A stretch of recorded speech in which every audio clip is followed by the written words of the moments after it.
અને સમાચારો ગુજરાતના નવા મુખ્ય સચિવ બનશે પંકજ જોશી। હાલના મુખ્ય સચિવ રાજકુમાર નિવૃત્ત થઈ રહ્યા છે।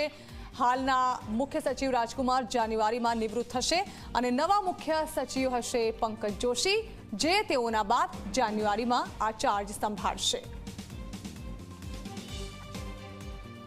વધુ માહિતી સંવાદદાતા હિતલ પારેખ આપી રહ્યા છે। હિતલ, થોડા સમયમાં નવા મુખ્ય સચિવ ચાર્જ સંભાળશે। जी ચોક્કસ 31 તારીખે રાજકુમાર નો જે મુખ્ય સચિવ હાલના છે તેમની વય મર્યાદાના કારણે તેઓ નિવૃત્ત થઈ રહ્યા છે અને તેમના પછી અત્યારે સીએમઓમાં ફરજ બજાવતા પંકજ જોશીને નવા મુખ્ય સચિવ બનાવવાનો સત્તાવાર ઓર્ડર થઈ ચૂક્યો છે। સ્વાભાવિક છે કે પંકજ જોશી છે એમને બહોળો અનુભવ છે અને સૌથી સિનિયર પણ તેઓ સિનિયર આઈએએસ છે। 1989 બેચના તેઓ આઈએએસ અધિકારી છે।